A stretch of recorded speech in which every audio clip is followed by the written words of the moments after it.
Got everything, but can't see the screen that good. But the screen is there, right? Let me flick up. I'm gonna click and see if you can see it. How that look? No. Not too well. If the light was off, it probably would, but it's all right. Y'all will hook the lamps up. That just make it brighter. You know what I'm saying? If you hook the lamps up and turn, you can't turn a couple of them out. You got to turn. Look good with the lights on. All of them got the same time. Good. Well, back here? Yeah, Right here, right side of the table. I mean, y'all, but it's gonna make that even dimmer. When you turn these lights out, how many One lights? over here, just one.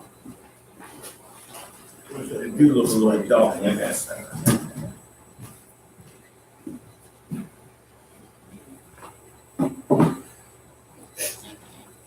Let's go bog dog at with my music. You ain't got to get funked up music.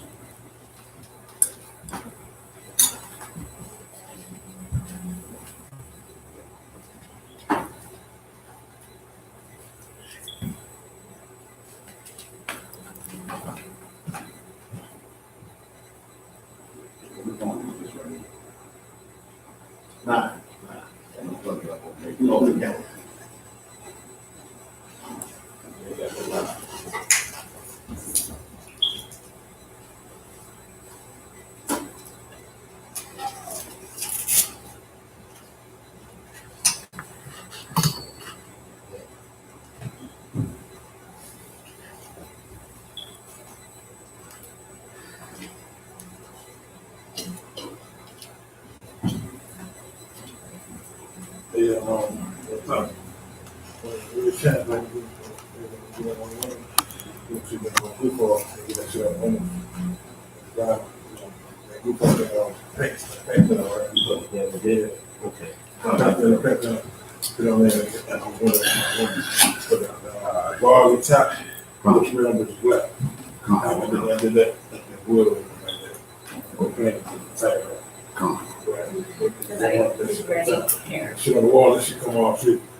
Testing 1, 2. Yes, my door with the bar. No, I didn't do it.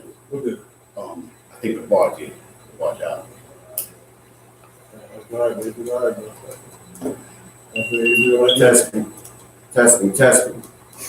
Testing 1, 2.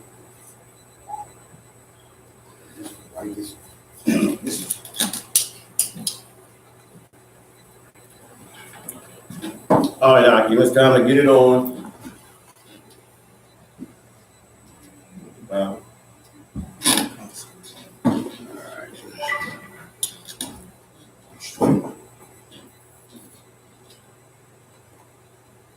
All right, it's the I.S.U.P.K. All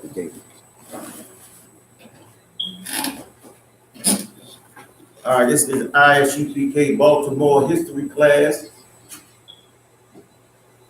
We're gonna go ahead and get down, running a little late. I had a question from a sister. And I've seen a lot of questions online about Hannibal Barker, about the Italians and why they have a dark color. Are they related to us? Are they black people because of Hannibal Barker back during the Second Punic Wars?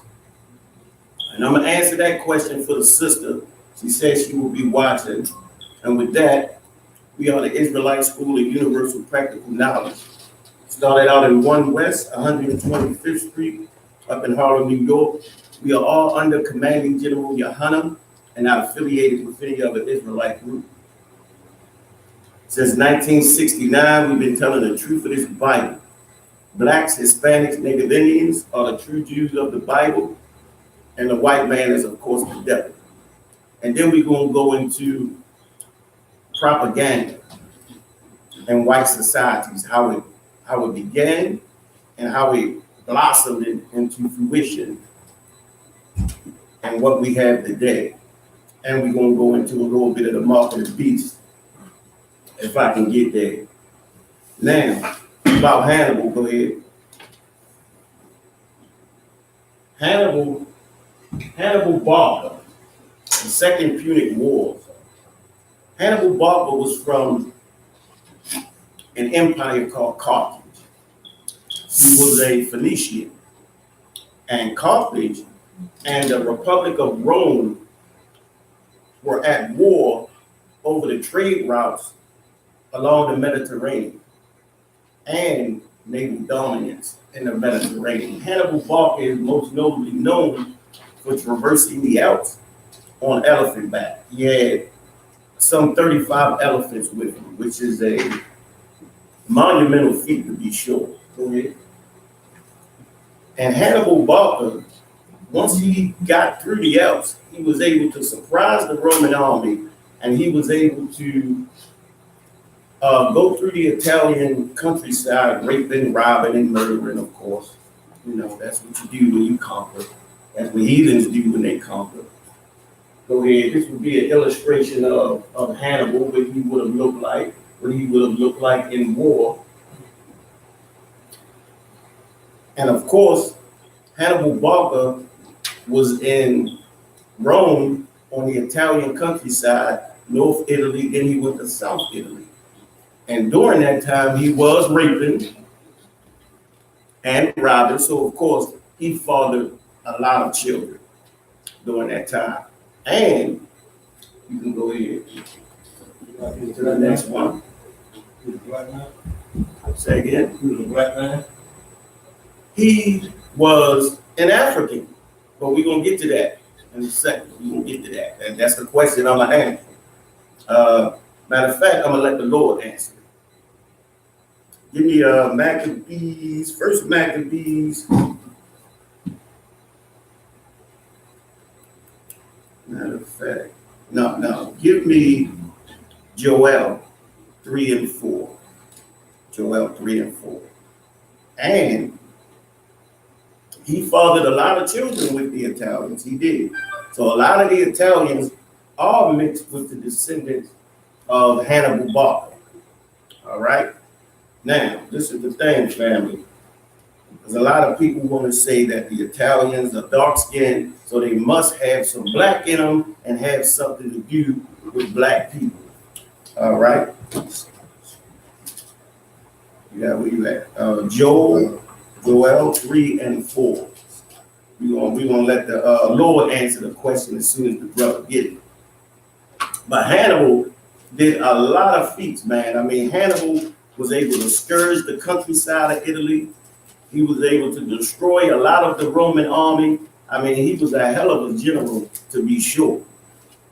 You understand? He did eventually lose the war because Rome went and attacked his homeland in Carthagena. And you'll hear the name Leo Scipio Africanus in the UPK a lot. That's when Rome actually crossed the Mediterranean and attacked Carthage and had a foothold in Africa. That's why the African continent is named Africa, after Leo Scipio Africanus. But let's answer the question about Hannibal. You got that, brother? You're going to let the Lord answer it. Go ahead. Joel, chapter 3, verse 4. Mm-hmm. Yea, and what have ye to do with me? Stop. The Lord is a goddamn gangster. And this is why I serve the Most High. He's a goddamn gangster. And I'm going to say this before we go on. The trade routes in Phoenician, actually, the Punic is Greek for Phoenician, which encompassed a lot of those trade routes, which was Tripoli, Zidon, and Tyre. All right. Now, this is the Lord right here in Joel 3 and 4 saying, what the hell have you to do with me? Hannibal ain't got a goddamn thing to do with the Lord, and damn sure ain't got a damn thing to do with us. Read that from the top. Joel chapter 3, verse 4. Yea, and what have ye to do with me, O Tyre and Zidon? O Tyre and Zidon, what the hell do you have to do with me? You understand? That's like me saying, you know what? You ain't got a damn thing to do with me. What the hell is you talking about? See, Hannibal is an African. Hannibal is not ethnically, culturally, or racially a part of black people, or what you would call Negro in the United States, the Caribbean, the UK today. All right. Now we're gonna make it real simple. I got Ham, who is the progenitor of the dark races. Now, Africans and Negroes split. You understand? At Ham and Shem, which were the sons of Noah. But I'm gonna let the brother read that. Ham, the youngest son of Noah, born probably about 96 years before the flood, and one of the 8 persons to live through the flood. He became the progenitor of the dark races. He became the what? He became the progenitor of the dark races. Meaning Ham became the father of the dark races. He's the one that kicked off the dark races. So we're going to find out who those dark races are. Go ahead. Not the Negroes, but the Egyptians, Ethiopians, Libyans, and Canaanites. All right. Ethiopians, Libyans, Canaanites, these are all Africans that we had to fight and struggle with when the Lord was bringing us into the land. Now, this is the Second Punic Wars. Now, Rome at this time is still a republic. This is years before Christ. You understand? We were in Israel, and we had to fight and tussle with all of these Africans to stay in the land, get in the land. They were killing us, slaughtering us. Matter of fact, read the next line. Which you want? Number verse 5. Read that. No, I'm still in verse 5. All right, go ahead, keep going. O Tyre and Zidon, and all the coast of Philistine. And all the coast of Philistine, we had to fight the Philistines. We had to fight all of them type of Africans when we came into the land. And Zidon and Tyre, just other Africans that we had to deal with. So Hannibal ain't got a damn thing to do with us. Hannibal raping white people in Italy during Second Punic Wars happened at about 200 BCE. So him having sex with white people back then has not a damn thing to do with us. That's just 2 heathens having sex, making more heathens. Nothing to do with us. Actually, it happened a couple of times. They call the white people in that region guineas too, because they was having sex with Africans from Guinea, Africa. So, you know, that was happening over and over again. Are they dark from that? It could be. You know, I'm not going to say they're not. Here's two coins here, and that's Hannibal right here, an illustration of Hannibal. So he was obviously from the dark races. Now read that again where it says not the Negroes. Not the Negroes, but the Egyptians, Ethiopians, Libyans, and Canaanites. All right, the Negroes are on an entire different lineage. So whatever Hannibal is dealing with whatever white folks are dealing with, ain't got a damn thing to do with us.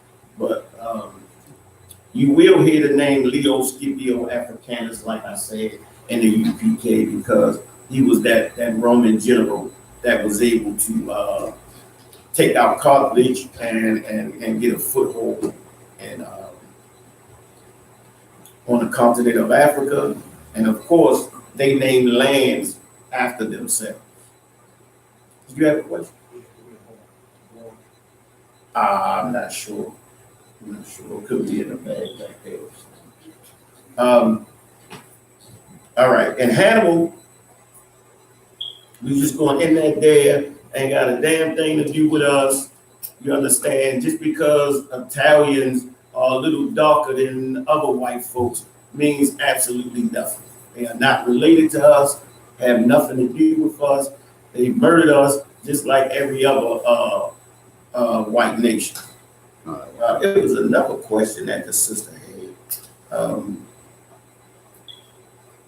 I can't think of it, but if you put it in the chat, I'll get to it, sis. Yeah. Huh? Did you write it down? You didn't write it down? Right, what? Question she asked. No, she just asked. All right, we're gonna go ahead, we're gonna move on with the class. We're gonna move on with propaganda. And how propaganda, where it started, how it affected us. And also I want to get to that mark on the beast, the mark of the beast. Because these fake Israelite groups always talking about a goddamn chip in the head. They so afraid about a damn chip in the head, man.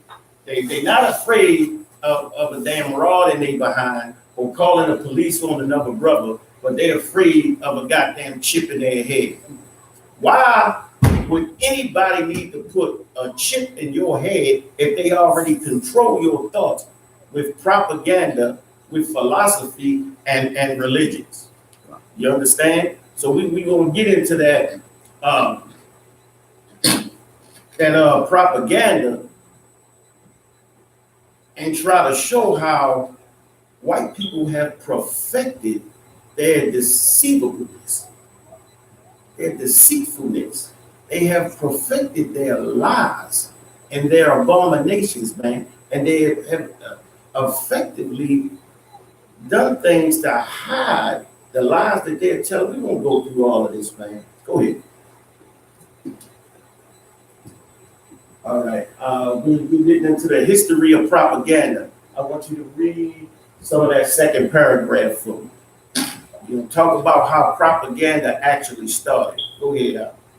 Just go ahead. The history of propaganda. Mm-hmm. In the ancient Asiatic civilization, preceding the rise of Athens. We want to look at Athens because propaganda was actually going on back in ancient Greece. Although they didn't have newspapers and televisions, they did it another way. We're going to get into that. And we're going to get into how it started. Go ahead.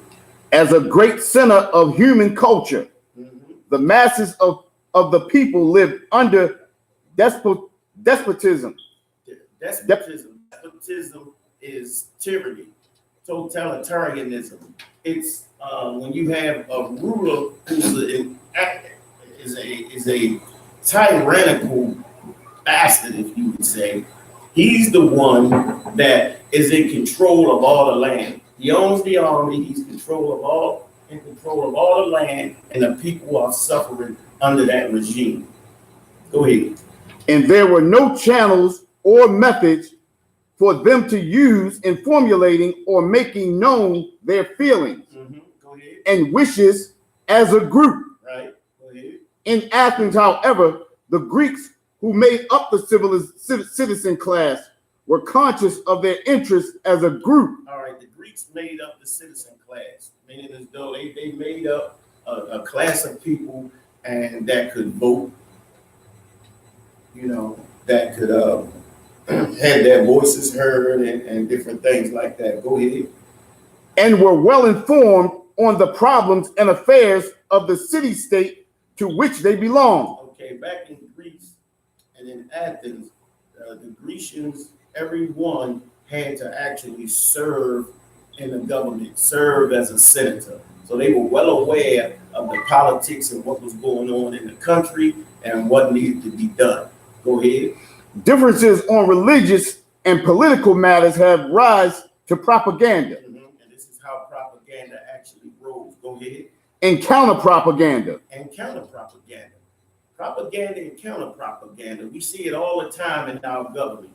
You got I'm going to use the United States right now, but we still back in Greece. But I'm just going to use that as sort of a metaphor so people can understand.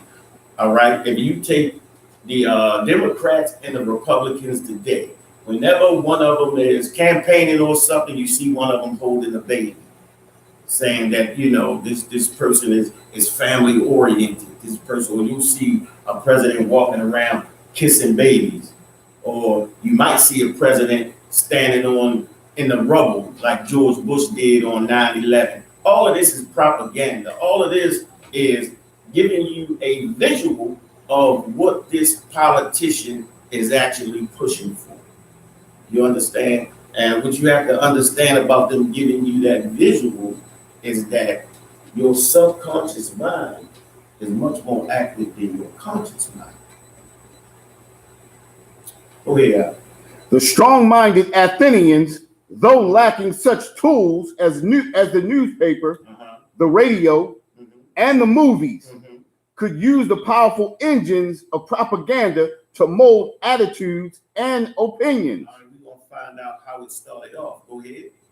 The Greeks had games. The Greeks had what? The Greeks had games. Go ahead.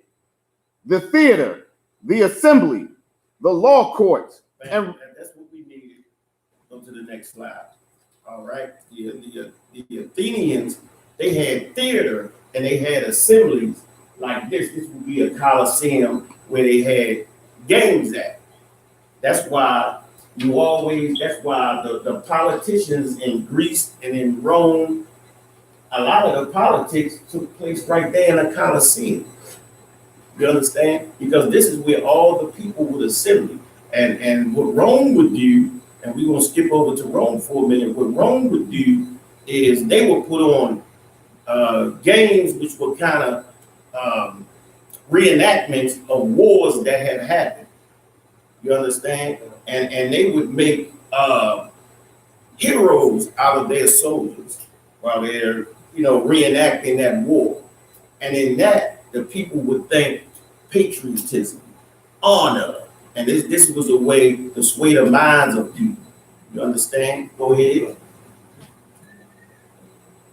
See, and what we didn't know is that just like today, back then, we were in those goddamn coliseums, Negroes. This right here was is a fresco that I believe somewhere near the Roman catacomb. But anyway, these were Negroes that were in those stadiums. And I'm gonna get some proof of that real quick. Give me First Maccabees 1:13. You're gonna go into the Maccabees, you understand, and find out, because what happened was when we were in our land, it was some real wicked Negroes that said, let us go make a covenant with the heathen. Let us go with the heathen and celebrate their gods and go in their stadiums and have patriotism for their lands and fight for them and all of this type of nonsense. Just what we do in America today. You understand? And they built these places. You got that? All right, go ahead. First Maccabees, chapter 1, verse 13. Mm-hmm. Then certain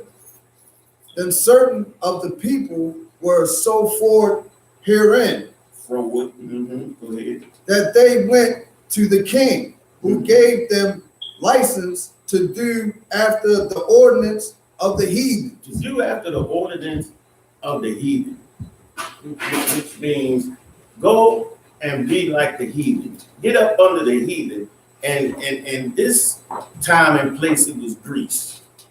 It was Greece. We wanted to, we put ourselves in that position to be subservient and under the Grecians and to do the things that they were doing, wrestling naked in the Colosseum, being an outward homosexual, all of these type of things, man.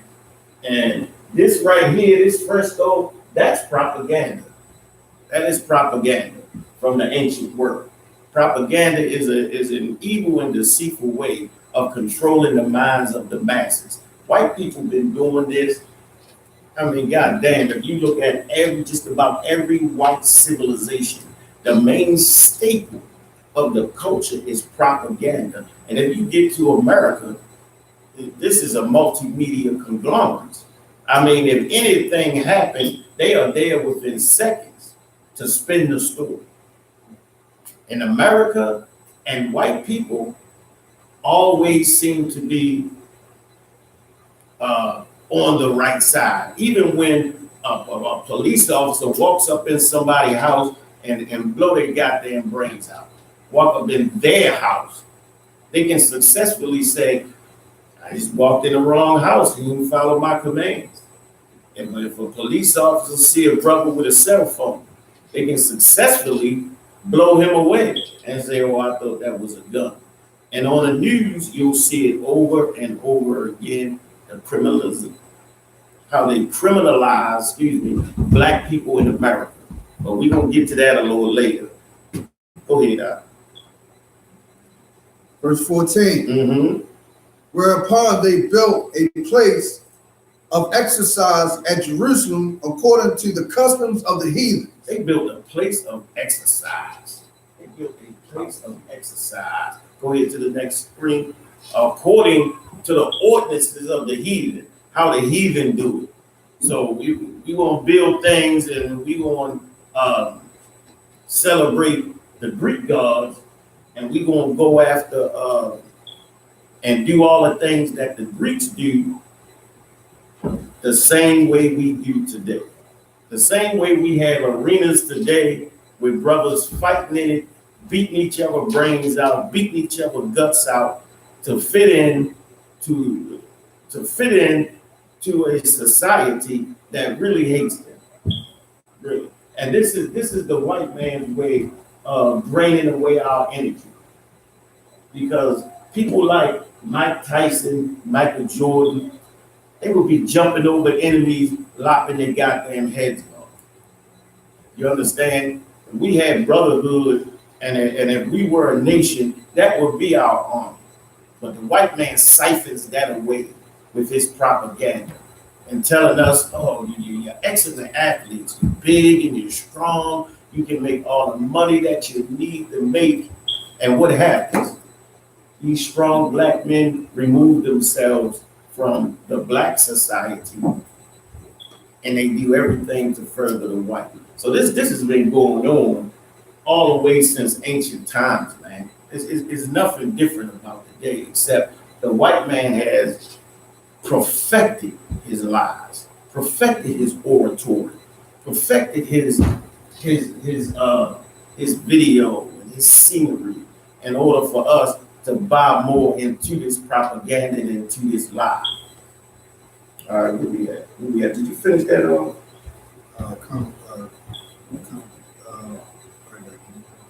13 and 14. Where you at? 14? I'm at 15. You at 15? Yeah, go ahead and read 15. First Maccabees, verse 15. Chapter 1, verse 15. And made themselves uncircumcised and forsook the holy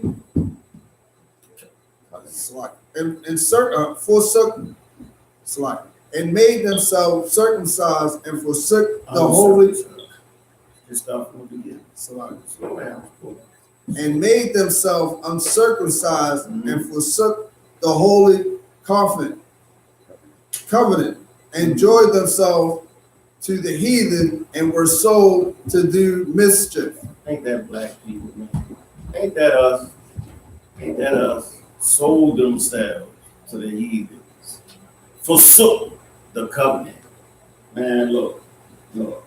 Black athletes leave black people in the ghettos dying, man. When they could put their billions of dollars together and actually really make a difference in the lives of some of these black children, man.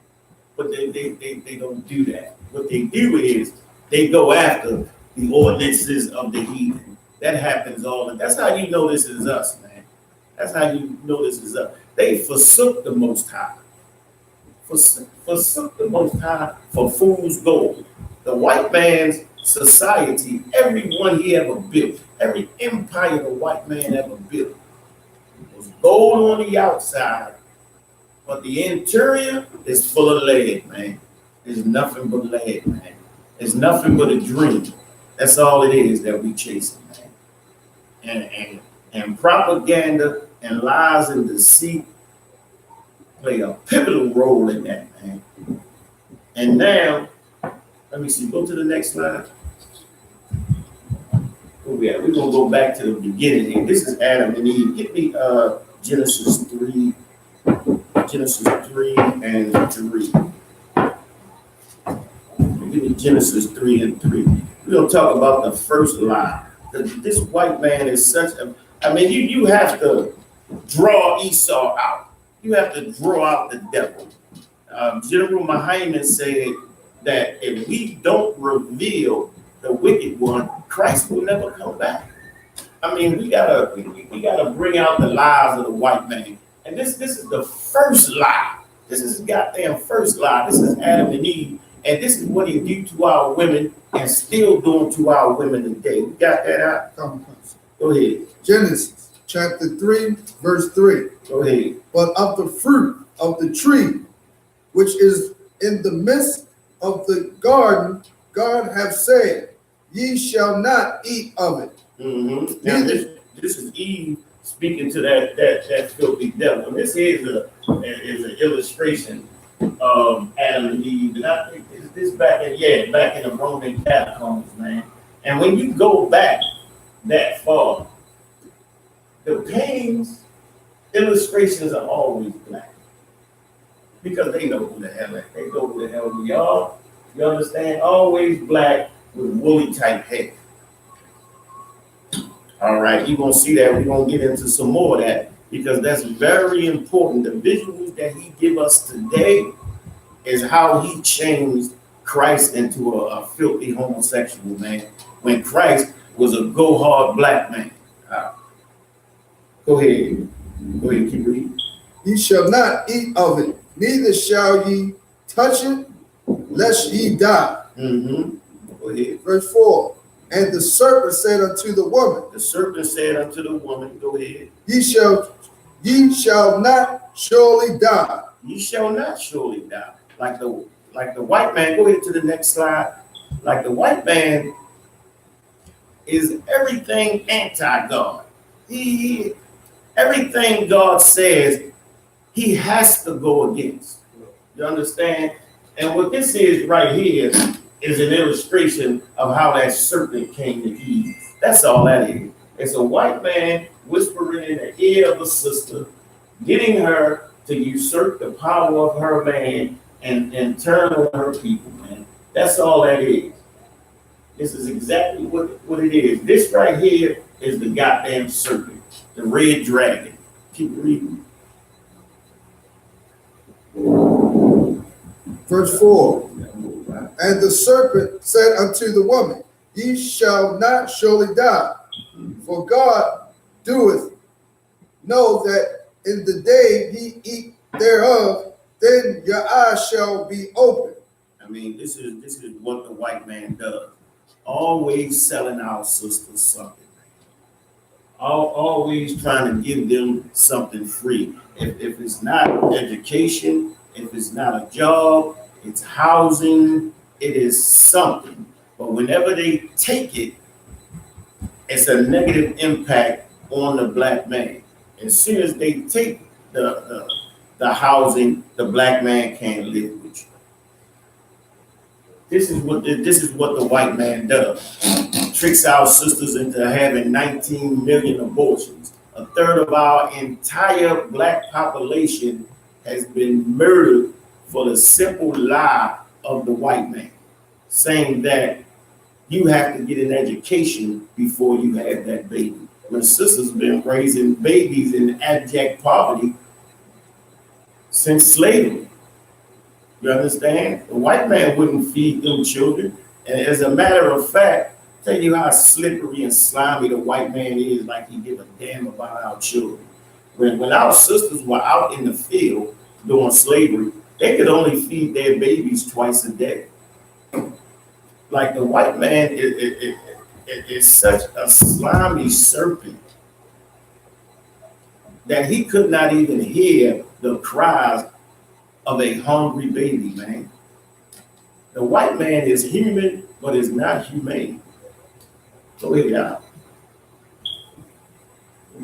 All right. All right. This is what I'm talking about. The greatest lie of the white man is to say that the children of Israel in Christ are white people. Now, this right here is on an Assyrian relief, and you can see that both of these are Negroes. You can see that they have cornrows in their goddamn heads. Like this is in stone. So the white man could not change it. Because if there's one thing we knew all the way back in Israel, is that the white man was changing those images. Because wherever the white man went on planet Earth, he could not find anyone that looked like him. So he had to normalize his image in making everybody white. Now Egyptians are white, Israel white, you understand? Native Indians are white, everybody white. Everybody in iniquity is white. You understand? And Christ. Wow. And Christ. The greatest black man that ever lived, he white. Everybody white. But yet they only make up 3% of the earth right now. Everybody got melanin. Except for that devil. I wish I had time to go through that. Get a little closer to this mic. Matter of fact, let's get into this white man a little deeper, man, about this propaganda. Give me Romans 9 and 21. Give me Romans 9 and 21. Like Romans 9 and 21 tells us what the white man actually is. And it is very, very simple how it's explained in Romans 9 and 21. Let me know when you got it. Got it. All right, Romans 9 and 21. Go ahead, Al. Romans 9, chapter 21. Mm-hmm. Hath not the power over the clay. Has not the power over the clay. You got a power. He molds clay into whatever he wants it to be. He has power over that clay. Well, this is a metaphor. This is talking about the Most High. And the Most High has the power to make anything the way he wants it to be. Because he is the ultimate power. Go ahead. Of the same lump to make one vessel unto honor. One vessel unto what? Unto honor. Now, the Lord has the same lump of clay. He makes one unto honor. Go ahead. And another unto dishonor. He makes the other unto dishonor. Now, this is the same lump of clay. This is Jacob, this is Esau, and this is Jacob. And he made Jacob a vessel of honor. He made Esau a vessel of dishonor. And this is why every white civilization, the main staple is propaganda. Because the white man is what he is. He is a vessel of dishonor. And because he cannot be a vessel of honor, he has to make that which is dishonorable honorable. Matter of fact, and I'm going to show that. Give me Isaiah 5 and 20. You understand? Isaiah 5 and 20. Because the white man is a vessel of dishonor. Now the Lord can make that lump of clay anything he wants to make it. He chose to make the white man a vessel of dishonor in order to be a punishment unto us. You understand? Now Jacob being a vessel of honor cannot change who he is. That's why when we go out here and we do these evil, abominable things, man, and we turn ourselves into filthy homosexuals, man, and we doing all these things that weigh so heavy on us, and we die so suddenly and so young, because these are the things we're not supposed to do. While white people, they can do whatever the hell they want to do, man. Now the Lord made this white man a vessel of dishonor, and because he cannot be a vessel of honor. Go ahead. Isaiah chapter 5, verse 20. Mm-hmm. Woe unto them that call evil good. Woe unto them that call evil good. See, the white man, because he is evil and a vessel of dishonor, he has to change that which is evil into good. If that ain't propaganda, I don't know what it is. That's why it's okay to be a homosexual. Nobody shouldn't tease a homosexual. Nobody should make a homosexual uncomfortable. A homosexual should be able to go in, a male homosexual should be able to go in the same bathroom as your young daughter. That's honorable. You understand me? When the Lord said homosexuality is worthy of death, but the white man gives tax breaks and incentives to pastors who marry homosexuals. That's not of God, you understand? But that's making, the white man is so vile, and the things that he wants to do, he has to make them good. So he changes that which is evil into good. Go ahead. And good evil. And those things that are good into something evil. You understand? That's why you have delicacies that are shrimp, crab, and lobster, and pork. The white man makes these delicacies. When the Most High says that's unclean, that's garbage to your body. It defiles you and destroys you. You understand? There's people with cysts the size of grapefruits in the goddamn large intestines. That's nothing but worms, man. You understand? Because the white man makes shellfish a delicacy with parasites in it and all kinds of nonsense in it. You understand?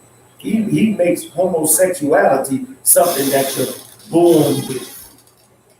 I mean, goddamn, you can even change your sex. Right? Only a devil, only a demon, only a filthy dog will create a goddamn procedure to change a man into a woman. Right. To split a rod down the middle and enlarge it so that another rod can be inserted in it. Man, this cat, look. The abominations of the white man are epic. And we have to root out that evil, man. We have to bring that evil up front. Right. Well, Christ can't return. Christ ain't gonna come back. If we don't reveal the man of sin, Christ ain't coming back. That's why we do it. Where we at? Well, give me the next slide. All right, look, check it out. This is, a matter of fact, give me First Maccabees 3:48. Now, this is how the white man whitewashed all of our goddamn icons, man. You see that this icon is of St. George. And this is how the painting of St. George was originally painted. St. George, the dragon slayer. Now, what they start to do is whitewash it. Either they'll paint over the original painting with whitewash, you got that? Or they'll continue to paint the painting and just illustrate it as a white man. And you'll see in some paintings where it'll just get whiter and whiter. It'll be completely black with an afro over here, and then you'll get a little bit whiter, and then down the road a little bit whiter, until it's a stringy, long-haired white man. St. George the Dragon Slayer was a black man. You understand? These icons are in Russia. You got that? First Maccabees 3:48. First Maccabees chapter 3, verse 48. Mm-hmm. And laid upon the book of the law. They laid open the book of the law. Read it again. Slide. And laid open the book of the law. Laid open the book of the law, meaning the white man got his hands on our goddamn records. After 70 AD, after Titus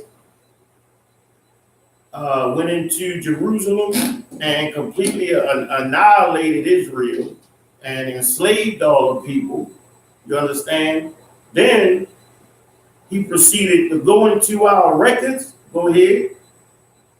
Wherein the heathen had sought and paint the likeness of their images.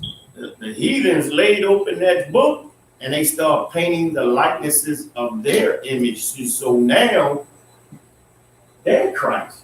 They're St. George, the dragon slayer. Next slide. Yeah, he made the horse white. Ain't that something? You understand? And here you have Putin right here.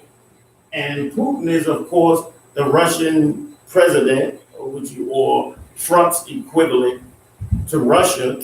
He's standing right behind black icons, man. He's standing right behind black icons, so he know who the true apostles are. You understand? But they laid open the book of life. They laid open the book of the law, wherein the heathen sought to paint the likenesses of their images. So now, today, every pictorial Bible that black children get growing up, and I know because I went to Catholic school when I was young, and they gave us pictorial Bibles, and those pictorial Bibles were all white. They were all white. The videos they showed us are all white. You understand? That's because they laid open that book of the law and they painted the likenesses of their images. You understand? As a matter of fact,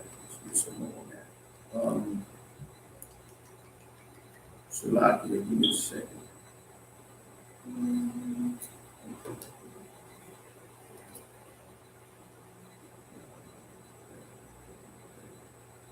Something else. Okay, give me Revelations 2 and 2. We're gonna go through this real quick. Give me the next slide out. Next slide. You understand that? You have Lazarus right here. These are in the catacombs too, and then you have King David. This is in Russia too. You understand? You have one from the catacombs of Rome, which is much older than this one in Russia, but it's the same thing. These are all black people. Lazarus was a black man. King David was a black man. But according to the white man, all of these apostles, all of these kings are white. You got that? Revelation 2 and 2, read. Revelation chapter 2, verse 2. Mm-hmm. I know thy works. I know thy works. And thy labor. And thy labor. This is the Lord talking to the true Jews of the Bible. I know your work. I know you work hard. I know you're suffering. I know you out there suffering in them ghettos, man. You understand? Go ahead. And thy patience. And thy patience. Everybody here know the patience of the saints, right?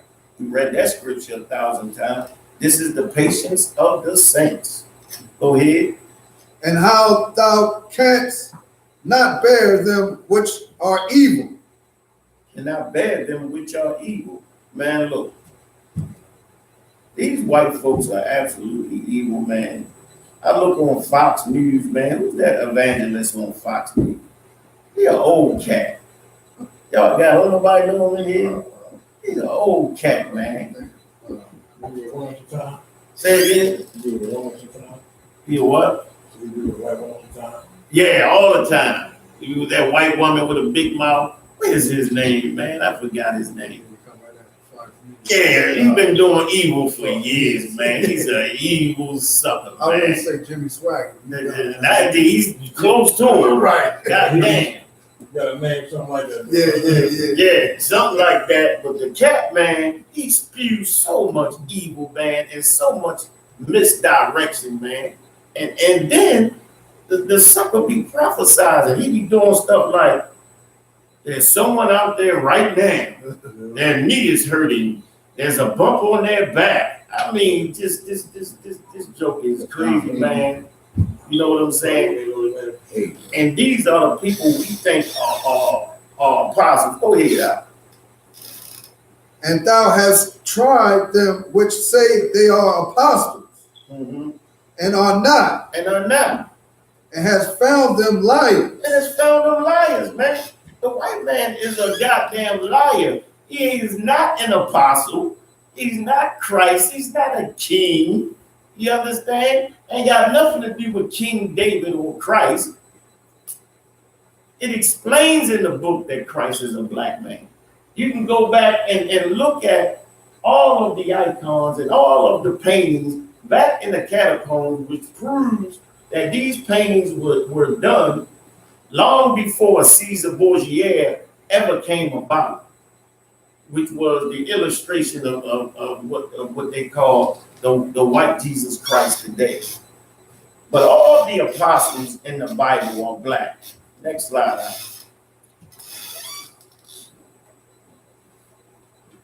All right, where we at? This is Moses, man. You understand? This was Moses and how he was as a man growing up in Egypt. And because the white man wanted Moses to be white, of course, he had to make all of Egypt white. Because Moses was adopted by an Egyptian princess, was it? An Egyptian princess, and they didn't even know that Moses was an Israelite. They didn't know. So he had to look exactly like them. So the white man can never say, even with all the tomb paintings, even with all the statues that the white man they knocked the nose off on in Egypt, he cannot come out his goddamn mouth and say the true Egyptians were a dark race of people, that they are from the dark races. Now, as we explained earlier, Africans are not Hebrews, but we look very similar to one another. And Moses, by him growing up in that family amongst the Egyptians, he acquired the ways of the Egyptians. So nobody could really tell, what he was until he was told it later. You understand? So the white man can never admit, even though you have pictures and statues of King Tutankhamun, who they call King Tut. I mean, you have millions of paintings and statues, you understand, but the white man will still make him white. It's because of Moses. It's because of Moses. Because if he has to admit that they are dark-skinned people, then Moses must be black. Even there's a part, even when they wrote that movie, The Ten Commandments, they had to leave out a part. Is when he took his hand and put it in his breast, and it came out to be leprous white. Now, it wouldn't be much of a miracle if a white man brought his hand from his bosom and it was leprous white. It wouldn't be anything. That's why they took that part out of the movie. You understand? Mm-hmm. Goddamn right. Give me the next slide. Give me a time check. Go ahead. You had a question. Plus, he would also lose part of his history, his made-up history. That's right. He will be revealed. A lot of his history will be revealed if he reveals certain things like that. And then he will start to lose his history, the history that he's making up. It would destroy his timeline. It would destroy his timeline. Made up. Exactly. Right. Yeah. Because it couldn't have been just white people in Europe. Because how could he have done all of these? How could white people have done all these things if there was only white people in Europe at that time? So they had to be the Egyptians too. They had to be the Phoenicians too. They had to be the Hebrews too. And this is the reason why that propaganda is important. It's very important to them because every time they step into somebody else's history, they have to whitewash that history because they have no history of their own. Yes, sir. So they wipe out the people that's in that history and put themselves in their place. That's right. Just like they named the lands after each other. Exactly. Go ahead, Bob. Say again. 757. The wild. Go ahead. Another one more thing they couldn't erase though was the name Moses, because I don't know no white person that would name their son Moses. Okay. Well, you know that wasn't his actual name, but that's a lot of the names got changed. Right. You know, in the Bible to it. You know, when they translated. So yeah, you had something else? Okay. Go ahead.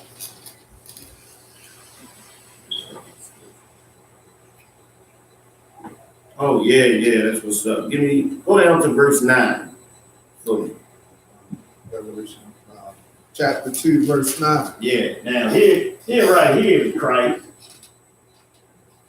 and all the apostles.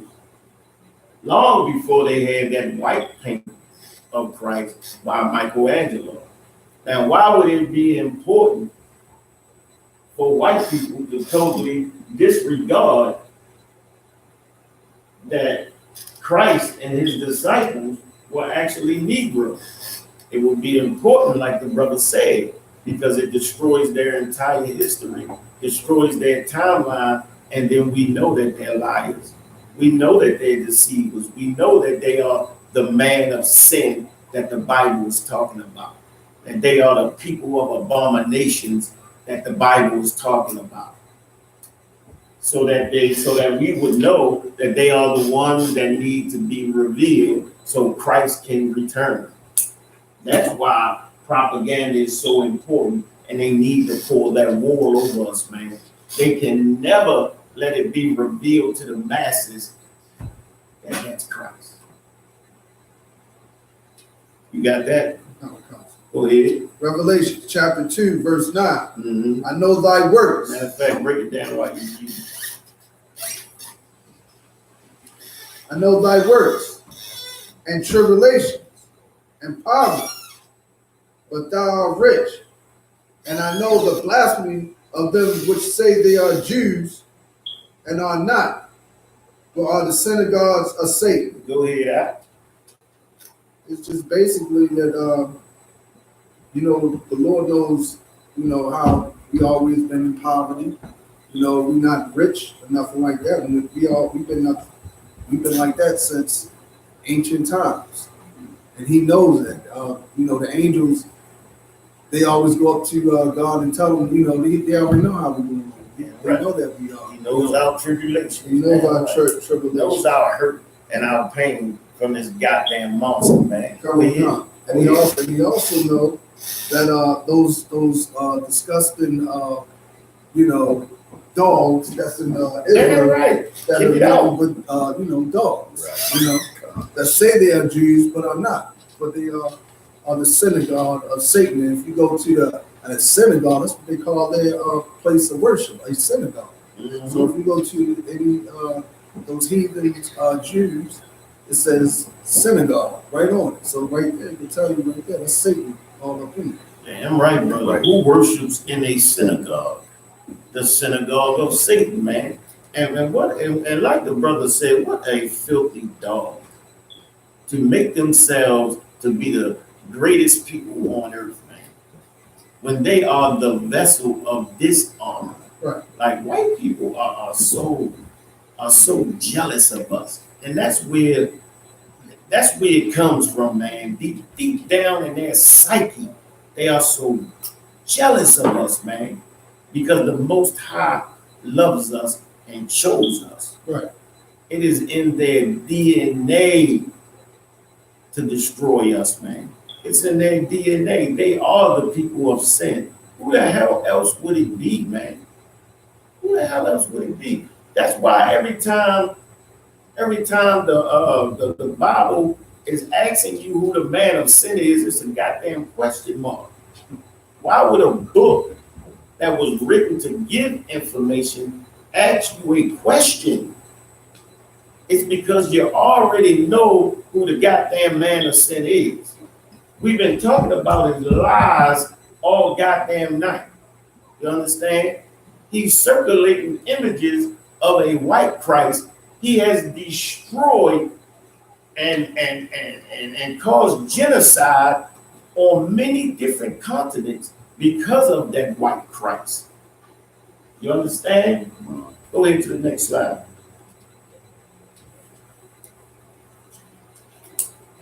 All right, look. All of the apostles in the Bible are black. The white man cannot fit himself anywhere in the book of the law, man. He cannot fit himself in it. And whenever he tries to say the Bible belongs to all people, and that's really why he doesn't, because you can find out the truth fairly easy. Fairly easy. You can find out the truth. Because in the Bible it says that they are black. You know, Job's skin was black upon him. You can find out pretty easy that it ain't talking about white people. It's talking about people that put gold in their mouth and dance before God and fried chicken, and they made their mistakes. They turned on their people. They turned on their God. If that's not black people, I don't know who the hell is. You understand? So it's fairly easy to understand that this book is not talking about white people. But white people push this lie, and they can do it on the unsuspecting. And one thing they got that works for them fairly well is that they have us from birth. They have us from birth. You had something, brother? Go ahead. Back to line. Let's see, but thou art rich. But thou art rich. The wild, brother. The wild. Break that down. Actually, Oh, no sweat. We are children of Most High. We will end up in the kingdom. No sweat. That's right. That's right, brother. And it goes a little deeper than that, too. It says that we are rich. You got to understand something about black people. And you can read this in Romans 9. We have the blessings of God. We have the promises of God. Right. We have the love of God. As a matter of fact, we are God's portion. We are the people that's supposed to be praising God. We have the richest culture and lineage of anyone on the earth. Christ came out of us. We are rich. Brotherhood could flow through us as natural as a river, brother. We were made to be brothers to each other. Right. We were made to be. But we in such a goddamn evil case right now that we offend each other so grievously, man. But when it talks about thou art rich, we have everything. We have everything going for us, man. Esau, he has all the riches and is in his heaven on earth, but there's one thing he wants that he can never have.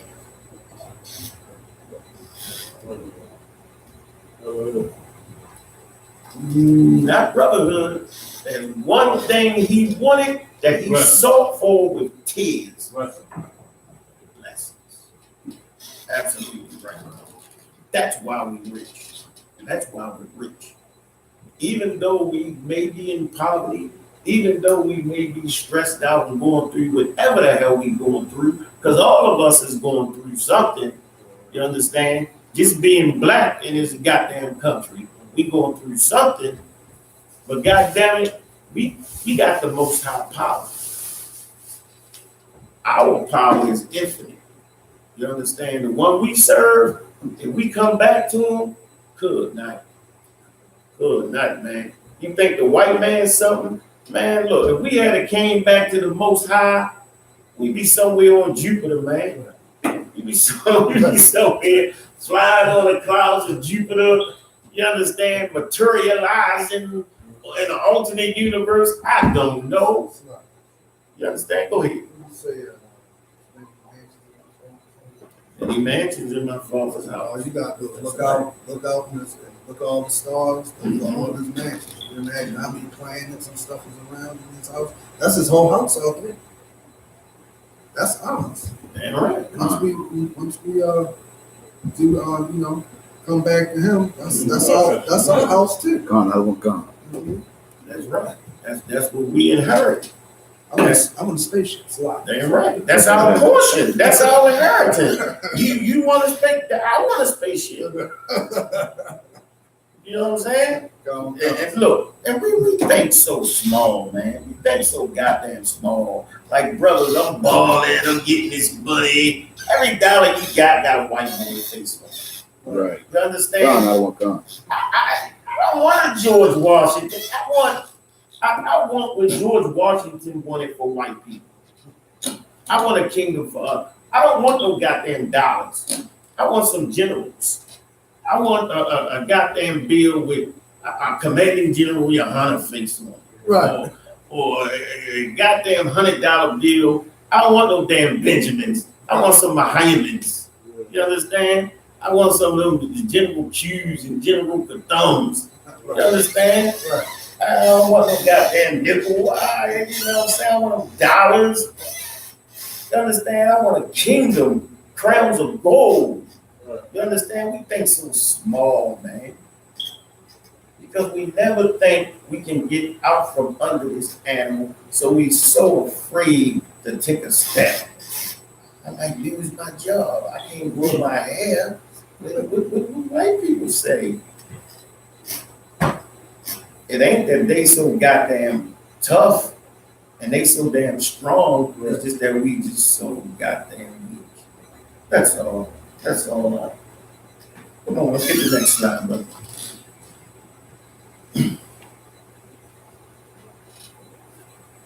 Look. And this is what I'm talking about.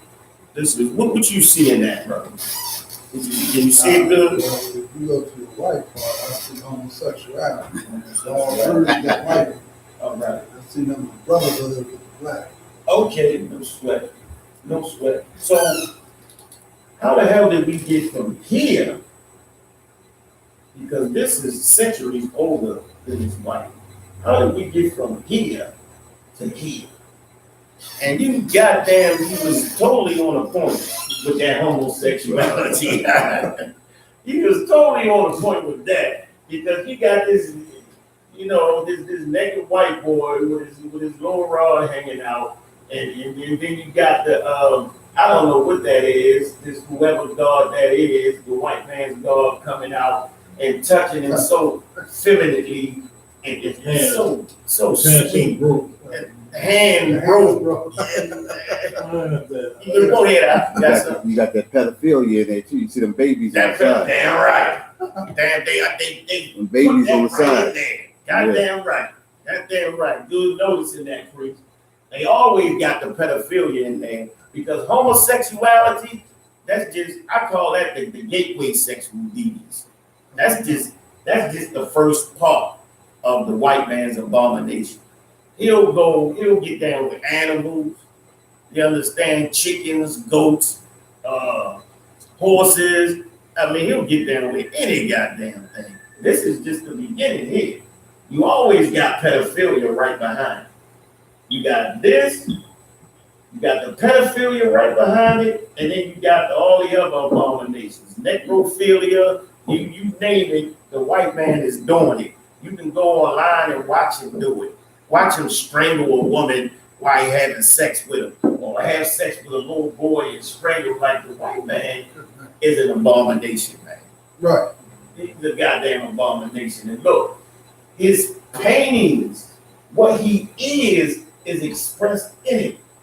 But like we went through earlier, he changes that which is good into evil. This is good.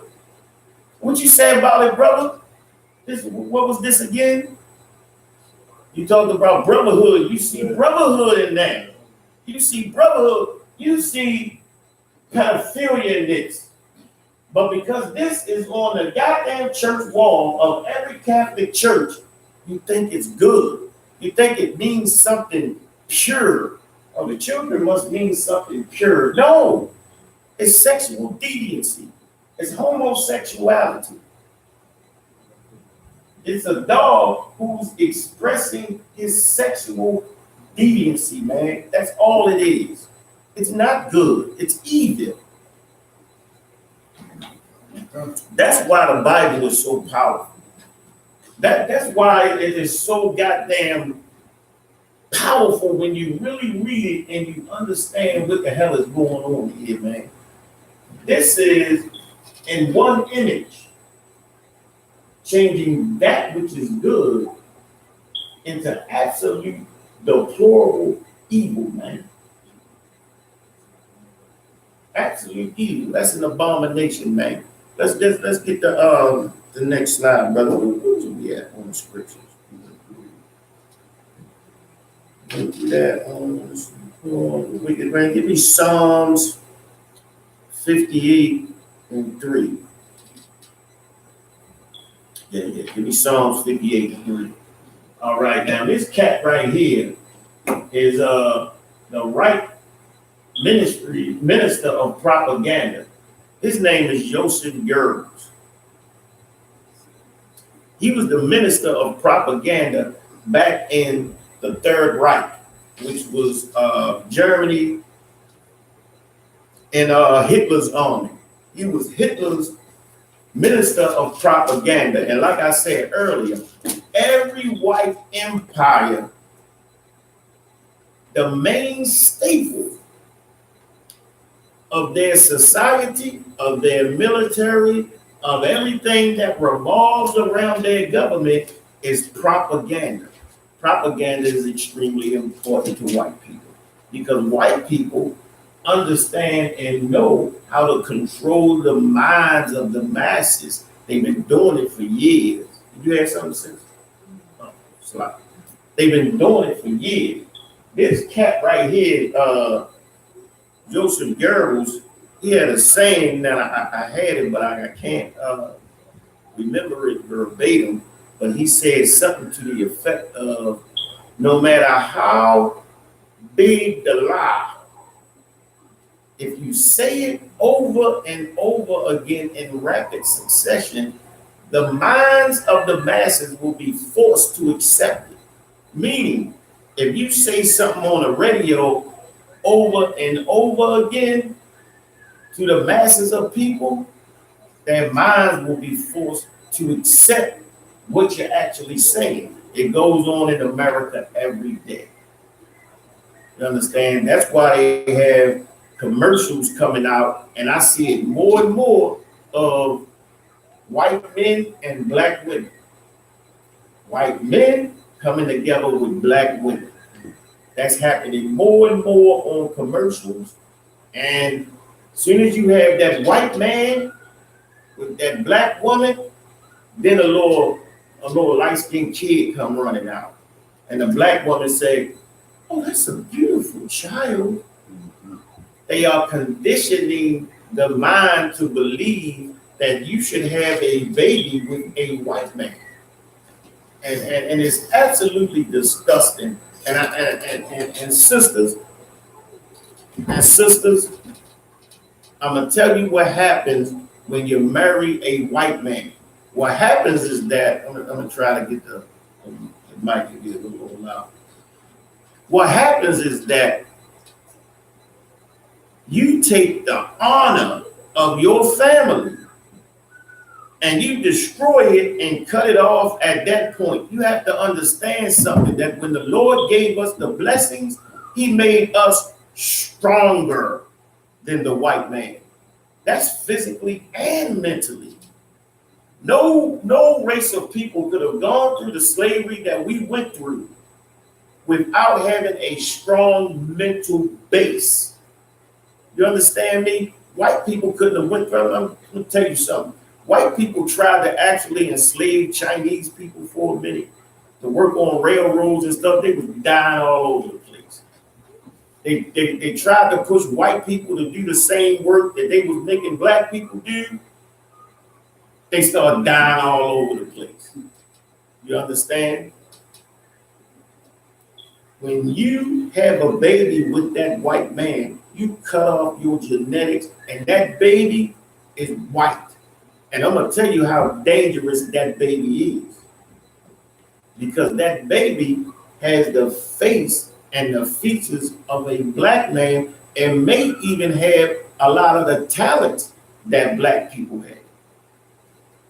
You understand? And may be able to turn black people's minds by having that black face, like Bob Marley. Bob Marley was a white man. His father was white. But Bob Marley sung all of this good peace and all of this type of nonsense that got a lot of people killed, in my opinion. Because they had that war going on down in Jamaica. There was a lot of things going on, man. And Bob Marley music goes around the world with this peace and this love and this all together nonsense, just like church music. That's exactly what a lot of it is, just like church music. And because he has that black face and he has that black talent, that we got a certain rhythm with our spirit that we call what, swag? Is that it? Swag. That certain rhythm that we have that white people don't got. Well, Bob Marley got it. He's a white boy. He's able to infiltrate in our neighborhoods, in our communities, you know, with impunity, and you wouldn't even know it unless you knew the cat father, man. All right, now this cat, Joseph Goebbels, getting back to him. What you holding? Psalm 58, verse 3.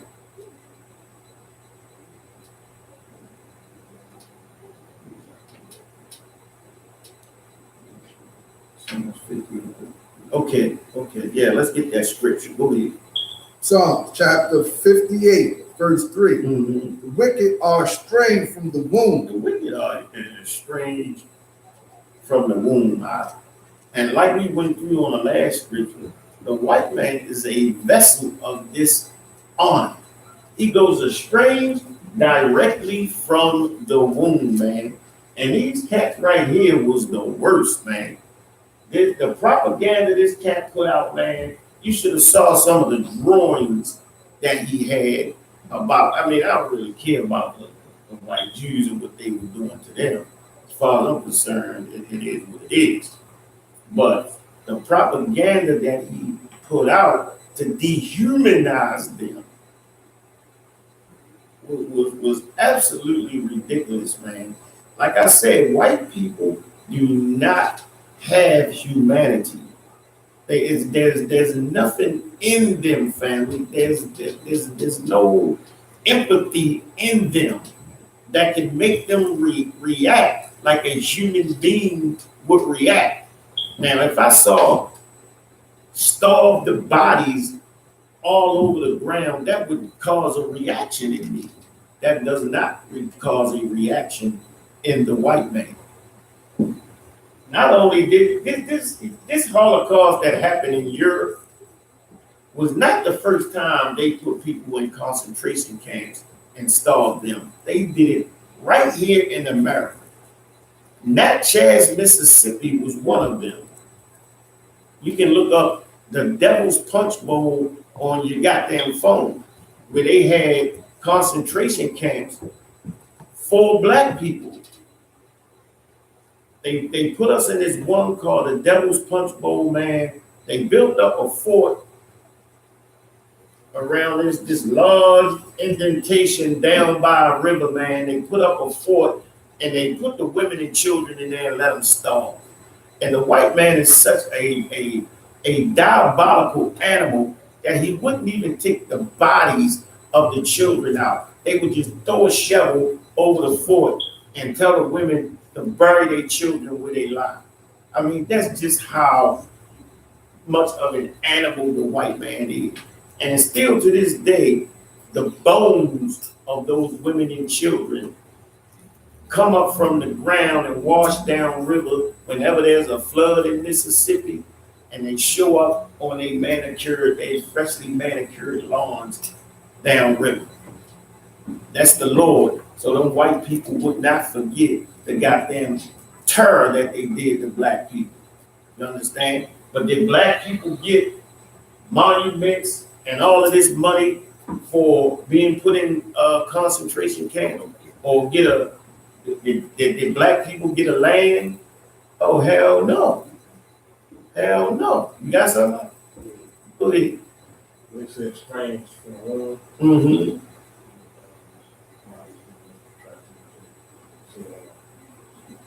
A lot of cultural affection on someone alienated. He was separated from the woman and he was alienated from us. He was to be no longer close or affectionate. And he is not affectionate to his brother. He is not close to his brother. He's his brother. He's alienated. Mm-hmm.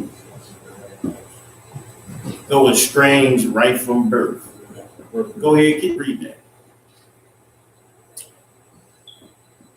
They go astray as soon as they be born. As soon as they be born out. Go ahead. Speaking lies. Speaking what? Speaking lies. Speaking what? Speaking lies. That's all a white man speak. He speak lies. He speak lies about Jacob. He speak lies about the history of the black man. Speak absolute lies about. We gotta stop doing that though. We gotta stop. Just raise your hand. Don't sweat. Read that over again. Psalm 58 verse 3. The wicked are strayed from the womb. Go astray from the womb. Go ahead. They go astray as soon as they be born. Mm-hmm. Speaking lies. Speaking what? Speaking lies. Speaking lies. That's what we're talking about the propaganda, man. Speaking lies about his brother. Because Jacob did not get the promises, man. Everything belonged to Jacob. Esau did not get the promises. You understand? Or the blessings. You understand? From the womb, he goes astray, speaking lies. Go ahead. Their poison is like the poison of the serpent. Poison, man. The poison of the what? Their poison is like the poison of the serpent. The serpent. What is the serpent's poison? What's the serpent's poison? Yeah.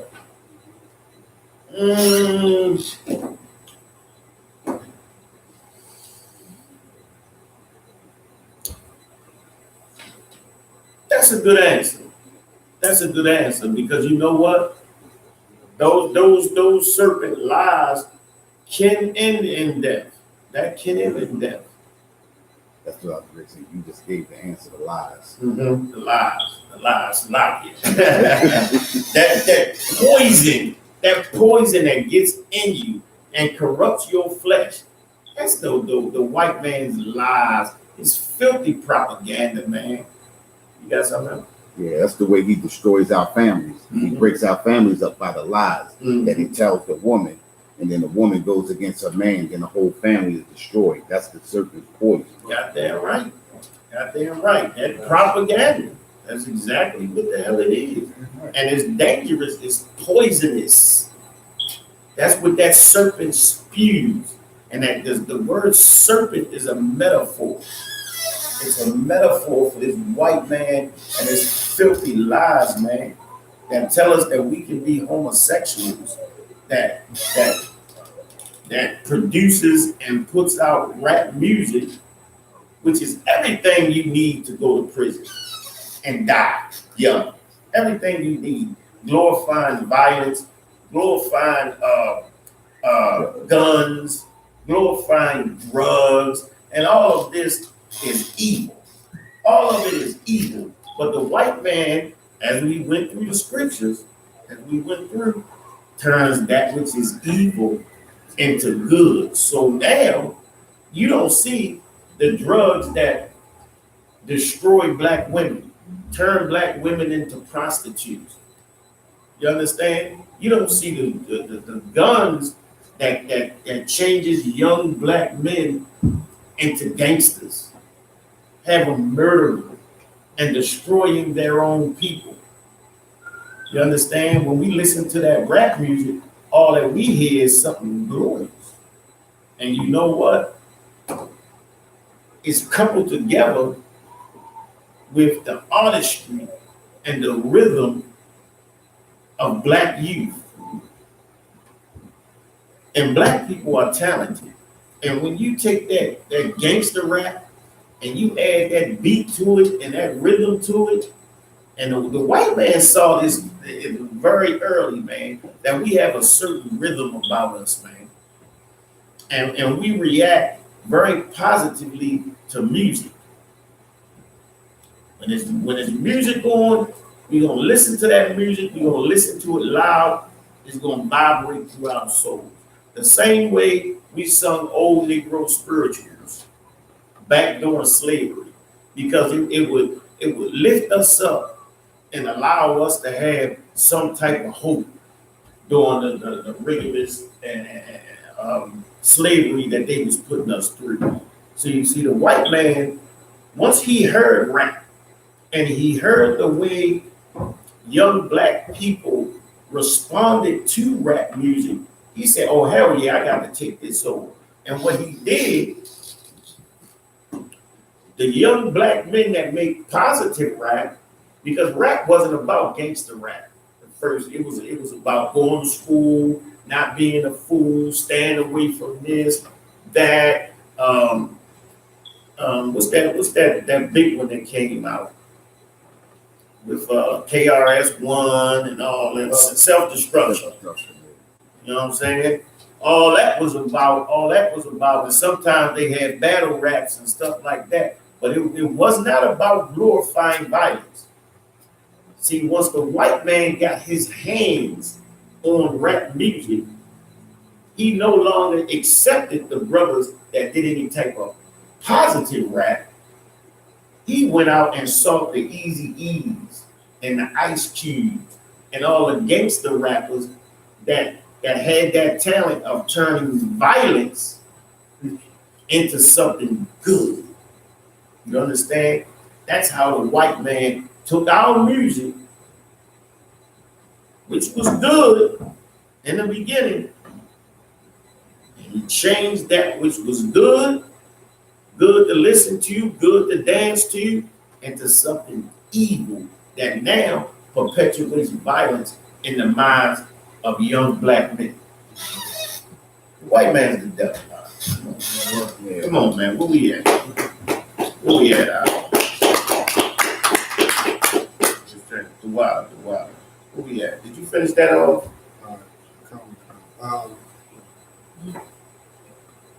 What was that Psalms? Did you get 3? It's a little more. Go ahead. Their poison is like the poison of a serpent. Mm-hmm. They are like the deaf udder Mm-hmm. that stoppeth her ear. Oh man. And you know what?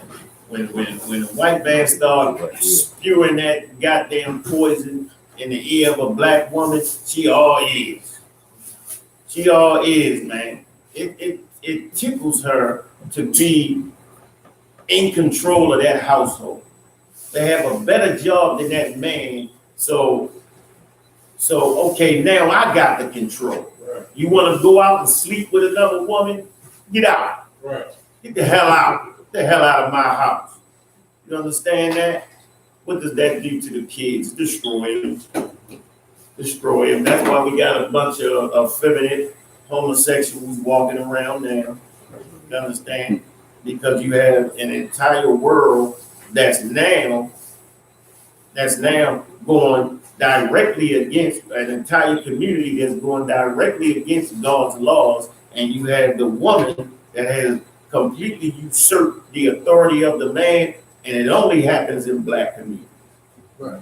That's the only place you see it. You know, President Trump can say grab him by the box and still get most of the votes from white women. But Eve, good night. Go ahead out in the next slide. All right. right, I'm gonna go. Where we at? What's the time? 8:30. It's 8:30. All right. Let's get a little bit into this mark of the beast, man. Because I'm always getting this crap online. These fake Israelites talking about putting a chip. You know, Commanding General Yohanna said he would. He said something about I heard it a while back, but he said something like I would allow them to put a chip in my head or something like that. You know what I mean? So the fake Israelites was asking me, "Oh, your leader said he'd get a chip. Would you get a chip? Would you get a chip in your head?" Man, look, I already got a goddamn chip. You understand? That that does not even matter. It don't. Why would somebody need to put a chip in your head to control you when he's already controlled you? Our women buy $4 billion a year in hair weaves because the beauty standards in America is like a skinny white woman with long freaking dog hair, man. So they go out and put a heathen $4 billion worth of heathen hair on their goddamn heads. You understand? You couldn't buy a goddamn chick that would do that. That's straight propaganda right there. You can't buy a chip. I mean, look, man. Look, and like we already went through and explained with the music, that's propaganda. We broke down how they did it with the music. You understand? That's propaganda. All the images and commercials that they put out is propaganda. And if you think propaganda don't work, that's like saying when I go in a movie and I see one of those commercials of the popcorns running across and all of that I don't get hungry.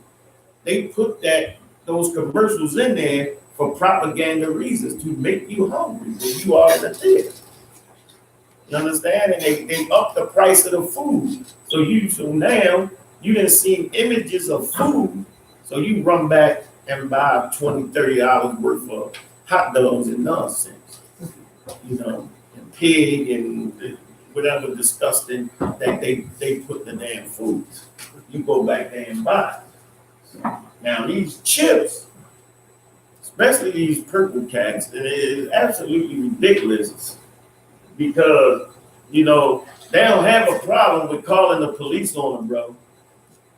Don't have no problem with that. You understand? Ain't got no problem with a rod going up their behinds. They ain't scared of that, but they scared of that goddamn chip. You got something, huh? That's the propaganda in them already. That's the chip in their head. That's the chip in their head already. They got it already. You got it. That propaganda. That propaganda swimming around in there already. Yeah, and look, and this is what we got to understand. And let's go to let's go to let's go to Revelations 13 and 12. 13 and 12. Why the brother getting that? Understand this, man. Understand this. With this propaganda, it goes so deep because they had us from birth. And from birth, they've been chucking in our head about Martin Luther King, about Martin Luther King's dream, about all people coming together, about everything that happens in America being the fault of black people. And like black people believe this propaganda and then turn around and start to blame black people for everything. Like I could say, Ronald Reagan poured billions upon trillions of dollars of crack cocaine and heroin in black neighborhoods, and a black person is saying, well, Ain't nobody tell them to use it. This is the propaganda, man. And like when you talk about slavery, black people will say the same thing that white people say. That was a long time ago. Well, our own people sold us into slavery, as if that absolves white people of everything they've done, and it absolved them of all the money and the influence that they got while we were in absolute chattel slavery. Not to mention all the sexual deviancies and murder that they did to us, man. You understand? I'm in no position to forgive anything like that. But of course, your pastor, you understand, will say, forgive. You got to forgive all men. Because they don't understand the scriptures, man. Right. You understand? They don't understand the scriptures. And the propaganda that's getting in our goddamn head have us sounding just like white people, man. We're thinking just like they think. Like, I don't hate anybody for their color. I judge people. And guess what? You hate black people, man. You hate black people. You understand? Hating your own race of people because you think like a white man. And in every situation, it's always a black person that cannot stand for the I.S.U.P.K to bring out the truth about white people. Like they cannot stand for a white person to have a bad day, to be embarrassed, or be in any way inconvenienced by this cult. Brainwashing. A chip can't do that. You understand? That comes from propaganda, man. That is the mark of the beast. When you've been marked with that beast, good night. You didn't grew up with these lies. Come on now. Let's get that scripture. You got something? Say again? That crafty counsel. Damn right. That crafty counsel. And you know what? It's good you brought up that, because that crafty counsel scripture talks about all of the nations. You understand? All of the nations coming up against us, man, and putting a hand into our slavery, man, putting a hand into our degradation and the violence that happened to us, man. You understand? They all came together to do that. Esau, or the white man, being chiefly among them with his goddamn lies, but the other nations perpetuated those lies also. Y'all understand that? They even accepted the lies and propaganda of the white man and blamed black people for every goddamn thing. Even though they in all our neighborhoods taking all the goddamn money, but they still blame us for every goddamn thing. Where you at, Al? Let's get this. Give me a time check real quick. 8:40. All right, come on, let's get it. Revelations chapter 13, verse 12. Go ahead. And he exercised all the power of the first beast. The first beast. He exercised all the power of that first beast. We talked about that first beast. Rome, man. That's where all that propaganda begin at, man. All of those lies and deceit, right down up there in the Colosseum, you understand, that still goes on today. Rome, brother, go ahead. Before him, and causes the earth and them which dwell therein to worship the first beast. To worship the first beast, man. And where did that disgusting picture of that white Jesus come from, man? That disgusting Caesar Borgia. That's that image, man. That's that disgusting image of the beast that went all around the world, causing all kinds of genocide for this filthy, fictitious image that they brought alive with their lies. Go ahead, Al.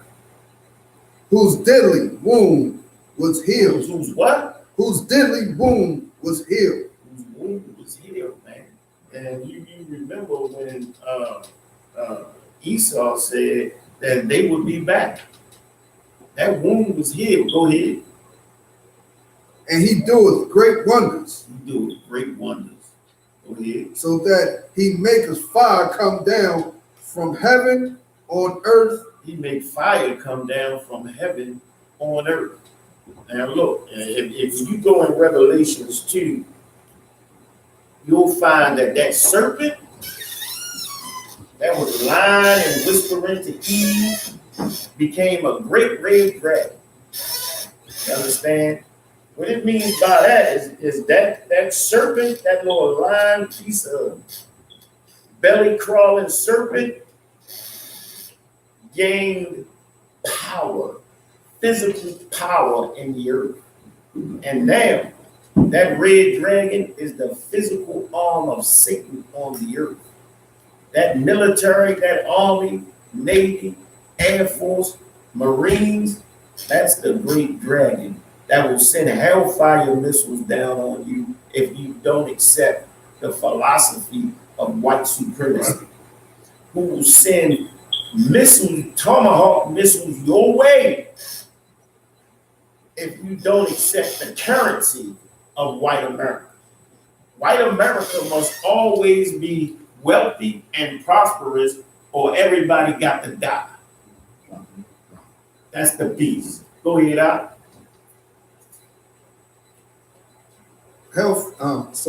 And he doeth great wonders, so that he maketh fire come down from heaven on earth in the sight of men. In the sight of men. Do he not hold it on CNN for the world to see? Like the white man wants the world to see his power. He wants everybody to know about shock and awe. He wants everybody to know that if you cross America, destruction is coming your way. You understand? He wants everybody to know that. He broadcasted all around the known world. Whenever he goes to war, it's right there on TV, man.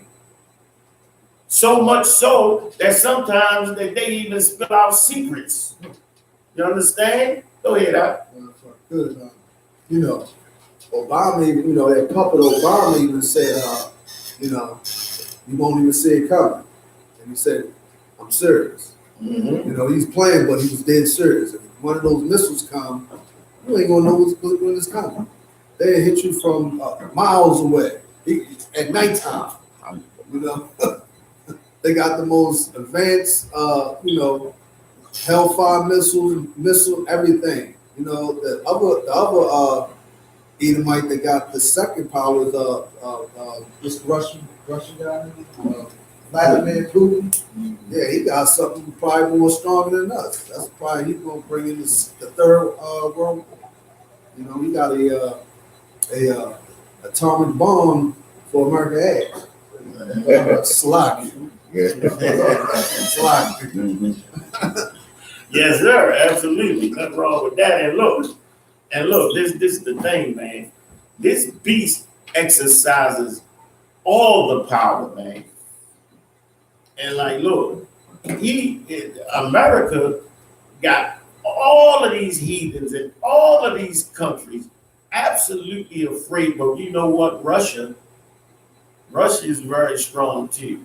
Let's keep on with it. And deceiveth them that dwell on the earth. Deceiveth all of them that dwell on the earth. Like everybody think that white people are somehow innovators and they invented everything on the earth, invented civilization, and this is a lie. And this is how deep the propaganda goes, man. Most of the things that the white man has in his society was not created by him. Mm-hmm. The white man is a master deceiver, right, and a master slaver. The white man was able to take every invention that black people ever made, and not only take it, but turn around and use it for warfare and to better enslave us, man. You understand? Right. The Patterson Car Company was created by black men, and they were the first to start building factories where they had interchangeable parts. The white man took that, and of course, Ford patented and was able to come out with the Model T, you understand, and make cheap factory cars, but he wasn't the one that invented it. But they turned around and took it and used it for production for tanks. During World War II, they turned all of the car factories into tank factories. And they pushed out 10 tanks to every one Germany could put out. And that's how they mess around and won World War II. Like, the white man always has war in his heart. So he'll take anything and mess around and use it for warfare and dealing in all kinds of treachery, man, and stealing people's resources and pushing along his political and financial agendas on other countries, man. Go ahead, Al. By the means of those miracles which he had power to do in the sight of the beasts. Man, don't that white man do all kinds of miracles, man? I mean, it is absolutely ridiculous the things that this white man comes up with, man. Hey, go to the next slide. Go to the next slide. This is what they so afraid of. This white man taking a chip and chipping up their goddamn brain, man. When you got cats out on the street talking about, I will snitch on you, wearing purple. I will snitch on you. I'm telling. You understand? I'm calling the police on you. We want more cops in the hood. We want more Negroes shot. We want more Negroes falsely arrested. Who cares about Trayvon Martin? You understand? That's what they talking about. But hey, look, I don't even think a chip could make you hate your people that goddamn much. You understand? That got to be some powerful chip. Go to the next slide. Well, look. This is Stalin. This is propaganda. This is the beast, and this is what he make himself out to be. I mean, Stalin murdered people. This was a genocidal maniac. But of course, you see him with pictures holding up babies, just like you see the Democrats doing it, just like you see the Republicans doing it. It's always propaganda and imagery with white people, man. You understand? It ain't no reason to be afraid of no goddamn chip. There's no reason to be. What scripture you on? Revelations 14, verse 14. Okay, go ahead. Which is by the means of those miracles which he had power to do in the sight of the beasts, Go ahead. saying to them that dwell on the earth, that they should make an image to the beast which had the wound by the sword and did live. They should make an image to the beast, man. We all know what that image is. Somebody went through that. Go ahead.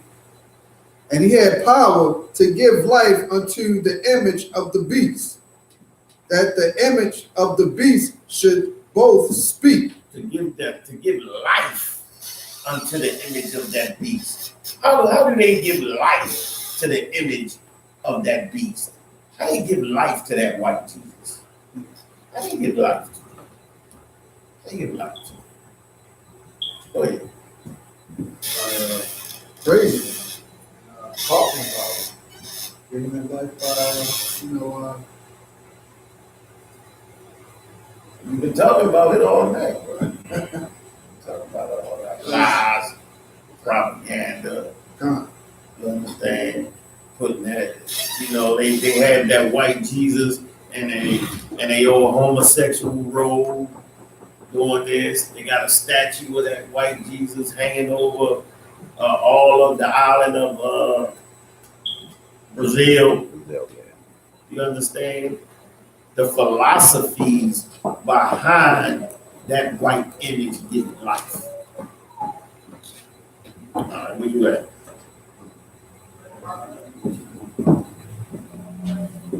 And cause that as many as would not worship the image of the beast should be killed. To be killed, man. Those who would not worship the image of that beast. Those who would not get down with the philosophy of America, man. Hey, look. Christianity and Islamism was spread by the sword. When black people came over here, like they absolutely made us draw a goddamn, draw a goddamn cross sign and profess and become a Christian. So it's absolutely beyond me why we choose to be a filthy Christian today. It is absolutely beyond me. But that's what we choose today. And they spilled blood in the name of that image, man. They spilled a hell of a lot of blood in the name of that image. Go ahead. And he causes all, both small and great, rich and poor, free and bond, to receive a mark in their right hand or in their forehead. In their right hand or in their forehead. What is your right hand? The Barakah. What's your right hand? Receive a mark in your right hand. What's your right hand? What you use your right hand for? Your right hand. When you gotta pick up a signal, stop. Come on, I'm doing it for you. I'm doing what I'm doing. Fighting. Your right hand is your strong hand. This is what you do your fighting and your shooting with. That's your right hand. To have that what in your right hand? To receive a mark in their right hand. In their right hand. That's that mark. That mark in your right hand is that you're willing to fight and die for America. You're willing to fight and die for the philosophy of America, for that white Jesus, for that image. You understand? God bless America. The land of the home, the land of the free, the land of the proud. You got patriotism. That's that mark of the beast, man. You willing to go over there and get Osama and kill Osama because he knocked them buildings down. You all for it. I'm gonna go over to the Middle East and Iraq and kill everything because the white man said that they my enemies. I'm gonna go over there and kill them. Never asking yourself, did that Arab enslave you? Did that Arab put you in perpetual poverty? But we did that later. But that's that mark of the beast, man. That philosophy. You'll take your strong hand and fight for the philosophy of America. Go ahead. Where else that chip is at? Or in their forehead. In their foreheads, man. In their forehead. This is not talking about a physical goddamn chip and somebody's in your forehead, but it's that philosophy that's in your forehead. All of that propaganda that's been piling up in there since birth. You understand? Since birth. Give me a time check out. 504. Okay, no sweat. No sweat. Where you at? 17. All right, go ahead. Go to the next slide. Okay, no sweat. Go ahead. And that no man might buy or sell save he that had the mark, or the name of the beast. Hey, look. The white man will destroy any one of those countries that tries to change the currency. See, trading is done right now with the dollar, by the dollar. And that's how the white man makes most of his money, because every trade deal that is done in the dollar. Now, if you try to change that, something like what Gaddafi tried to do, what happens? You end up being sodomized, you understand, and killed and murdered in the most heinous of ways. Like, they made a goddamn example out of Gaddafi. It was absolutely disgusting. You understand? But what the news was, or what I heard, I don't know if it's true or not. I tried to do some research on it. It might be true. Is that Gaddafi was making a gold standard that would be backed up by all the resources of Africa under the ground. So he was making a standard that try to standardize Africa. Not that he was really trying to hurt America, but the white man, being the absolute deviant that he is, understands that would destroy the fragile economy of America, because the dollar is not backed by anything. The dollar is a piece of paper that the white man says is worth something. And because America has the most modern direct military, there's that, and I guess it is worth something, because he says it's worth something. God damn it, it's worth something. But if a standard comes along that is really worth something, the white man understands that. The white man understands that you cannot buy or sell unless you get down with the white man and his philosophy. And everybody has.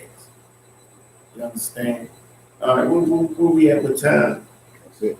All right, we went through the mark of the beast. We got through that. We got through all that. Look, revealing the man of sin is goddamn imperative, and that's why we come out here, and that's every goddamn class is going to be about revealing the goddamn man of sin. If I do it, because goddamn it, we need Christ to come back. You understand? Right. If Christ do not come back, the white man will destroy the earth. Not only everybody, but his goddamn self included. He'll destroy the water. He'll poison all the goddamn food. He'll destroy the land. It'll become desolate, right, because the white man is a cancer and a virus on the earth. And we went through, he cannot be a vessel of honor. Understand that. And look, the white man's the devil. Right. And with that, you got the announcements, Kabara. Okay. All right, with that, I'm going to turn the class over to Officer Kabara.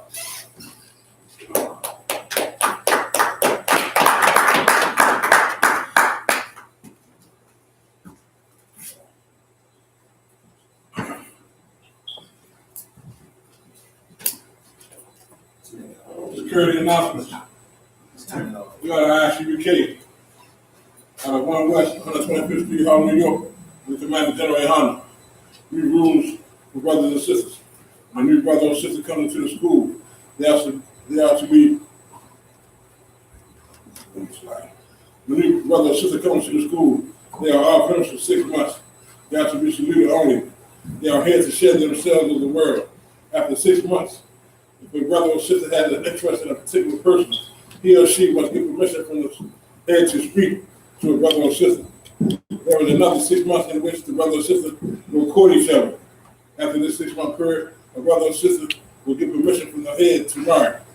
Tithes, which is a commandment. You can find them in Numbers 18:21, and Malachi 3:8-10, meaning tip in Hebrew, and is pronounced I.S.U.P.K. Tenth of every penny of any increase the Lord gives give to the Treasury Department for teaching. Priest money, free will offerings for priests, not mandatory. Whatsoever amount you would like to give. Upcoming holy convocations. You check on social media such as I.S.U.P.K.com, Facebook, Twitter, or YouTube, and so on for your I.S.U.P.K. events and materials. The brother wants to be a trooper in the school, that he is to start wearing all black, which includes black boots, shirt, pants, headband, and scarf.